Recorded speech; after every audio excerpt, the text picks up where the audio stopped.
The United States carries more debt than any nation in recorded history, yet global investors still treat it as the safest borrower on earth. This paradox masks a hidden insolvency, a silent structural weakness that is invisible to most economic observers. Despite a debt exceeding $35 trillion, confidence in Treasury securities remains near universal, creating an illusion of financial stability. Yet, history shows that the largest empires often appeared secure until their collapse unfolded in plain sight. America's creditworthiness rests on the dollar's reserve currency status, which allows it to borrow at historically low interest rates. The longer the system persists, the more fragile it becomes, as distortions accumulate quietly in government finances. Empires from Rome to Britain provide a warning. Extensive borrowing delayed crises, but ultimately magnified their consequences.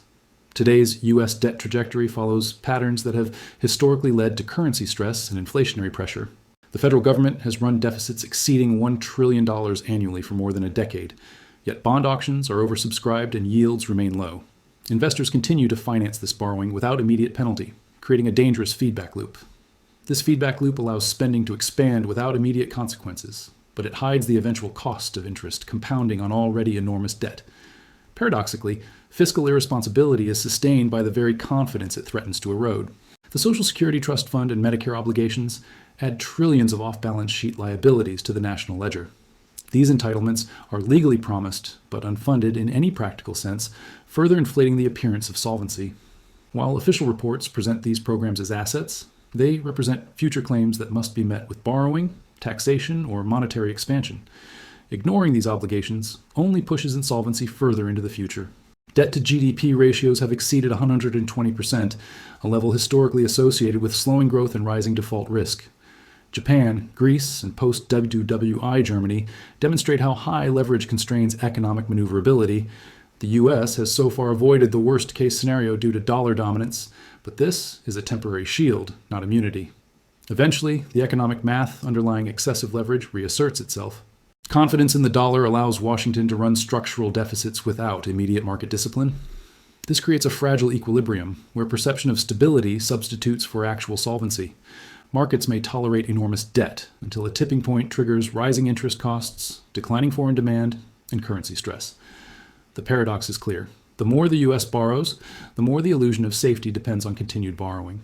The federal government's debt service obligations remain manageable today, but the accumulation of future liabilities creates a long-term problem. Interest on the national debt is projected to rise rapidly in the next decade, consuming larger portions of revenue. Inflation and currency devaluation have historically been used as hidden tools to manage excessive debt. Each past instance shows that delaying reform often worsens the eventual economic correction. The balance sheet of the U.S. Treasury is heavily leveraged, with obligations exceeding tangible assets by trillions. This structural imbalance is obscured by complex accounting and market confidence in treasuries. Sovereign insolvency rarely occurs overnight. It is a process, a pattern visible across centuries of economic history. Governments first borrow to cover deficits, then expand credit to sustain spending, and finally rely on inflation to reduce real debt burdens.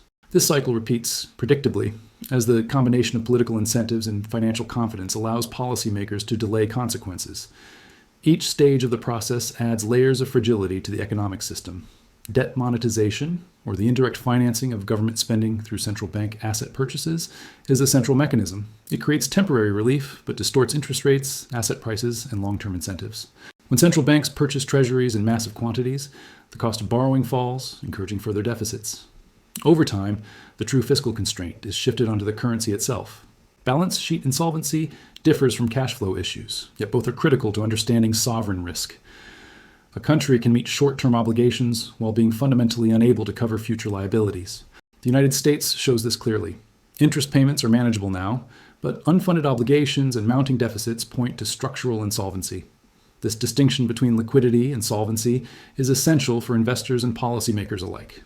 Financial repression, historically used to manage debt, manipulates interest rates and savings to reduce government costs.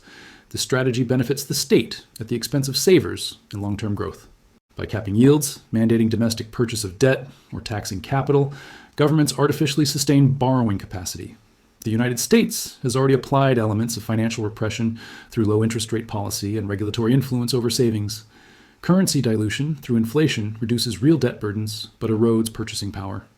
This hidden tax disproportionately affects those without financial assets, creating social consequences. History shows that sustained inflation is often a symptom of overextension, not a policy choice in isolation. It is a predictable outcome when governments rely on unchecked borrowing and central bank intervention. This pattern is not ideological, it is structural and empirically observable. Rome debased coinage, Britain overspent after World War I, and modern America expands credit relentlessly. The process is slow, allowing time for political and economic actors to rationalize each step. Yet the eventual outcome, currency stress, inflation, or default, is often unavoidable without systemic reform. The Roman Empire offers the earliest documented example of sovereign insolvency leading to collapse. By the 3rd century AD, Rome faced mounting military expenses, debased coinage, and a fiscal system incapable of supporting its ambitions. Emperors increasingly minted coins with reduced silver content, causing runaway inflation that undermined confidence in the currency. Provinces rebelled, trade declined, and the empire fragmented under the weight of its financial overextension.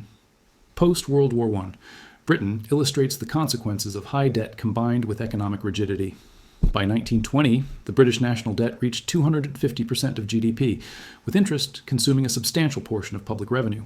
To maintain solvency, the government returned to the gold standard at an overvalued rate, suppressing exports and triggering deflation.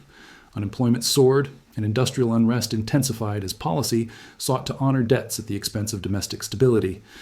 Weimar Germany represents the extreme outcome of monetization and unchecked borrowing. Between 1921 and 1923, reparations obligations and government spending exceeded revenues, forcing massive printing of currency.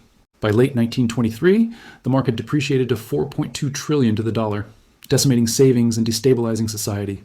Hyperinflation became a political as well as economic crisis, illustrating the limits of borrowing without discipline. The U.S. in the 1970s faced its own solvency warning signals. After abandoning Bretton Woods in 1971, the dollar became fully fiat, and fiscal deficits accelerated due to Vietnam War spending and domestic programs. By 1979, inflation exceeded 13%, and the Federal Reserve had to tighten aggressively, causing a recession. This period showed that even a reserve currency is not immune to structural financial pressures when deficits expand unchecked. Japan, since 1990, demonstrates the long-term consequences of debt overhang. Government debt exceeded 200% of GDP, yet interest rates remained near zero, sustaining borrowing capacity. Despite decades of stimulus and quantitative easing, economic growth stagnated and demographic challenges worsened fiscal strain. This example confirms the recurring pattern. High debt constrains policy and growth, even in developed economies with advanced financial systems. Today, the United States is executing a variant of these historical patterns on a massive scale. Debt exceeds $35 trillion, with annual deficits surpassing $1.5 trillion, and interest costs projected to rise as the Federal Reserve normalizes policy. Quantitative easing and low interest rates since 2008 have allowed the government to expand borrowing without immediate penalty. The result is a temporary illusion of sustainability, while structural imbalances continue to grow. Pandemic-era stimulus added trillions more to the federal balance sheet. Combined with entitlement growth, this creates obligations far exceeding projected revenues. Interest costs, currently manageable at historically low rates, will become unsustainable as borrowing continues. Investors are reliant on confidence in the dollar rather than fundamental solvency metrics. Foreign demand for treasuries, historically a stabilizing factor, shows early signs of strain. China and Japan, the two largest foreign holders, have slowed purchases and diversified into other assets. Reduced foreign appetite could force higher yields to attract capital, raising debt service costs and exposing the United States to market discipline. This demonstrates that even reserve currency status cannot fully shield structural fiscal weakness. The Federal Reserve's balance sheet now exceeds $9 trillion, creating unprecedented monetary leverage.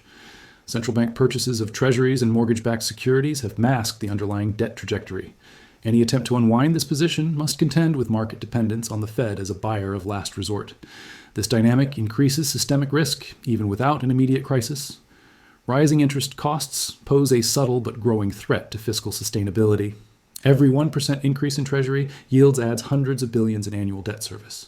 With deficits already high, higher borrowing costs could crowd out discretionary spending, social programs, and defense priorities. This mirrors the same pressures that historically undermined other heavily indebted nations. Monetary policy has reached a point where tools to stimulate growth are limited. The Fed faces a dilemma: tighten to control inflation or maintain low rates to manage debt. This trade-off reflects a systemic tension between economic growth and debt sustainability. It is the same structural pattern that precipitated crises in historical examples. The dollar's role as the global reserve currency provides both strength and vulnerability. Worldwide demand for dollars allows the United States to borrow extensively at low rates. However, this dependence on confidence means that any erosion of credibility could trigger sudden shifts in currency valuation. Reserve status delays discipline but also magnifies the consequences of overextension. Historically, reserve currencies have declined under debt and fiscal overreach. The British pound lost global dominance in the mid-20th century due to war debt and slow economic recovery. This transition was gradual but inevitable, demonstrating that no currency retains primacy indefinitely. The dollar faces similar structural risks if deficits and monetary expansion continue. Foreign central banks hold trillions in dollar-denominated assets, effectively financing U.S. borrowing. Any large-scale diversification away from the dollar would increase yields and strain government finances. This creates a paradox. Global confidence in the dollar sustains borrowing, yet reliance on that confidence heightens vulnerability. The same mechanism delayed crisis historically, but did not prevent it. Geopolitical tensions add another layer of complexity. Sanctions, trade disputes, and regional currency alternatives challenge the U.S. dollar's dominance. While not immediate triggers, these pressures could accelerate a shift in global reserve allocation. The structural pattern of debt dependence and currency dominance remains, echoing previous historical transitions. Financial markets currently price in the expectation of U.S. fiscal resilience. Bond yields remain low, and investors continue to absorb new issuance. Yet market complacency masks underlying insolvency patterns. The system relies on trust, not fundamental balance sheet strength.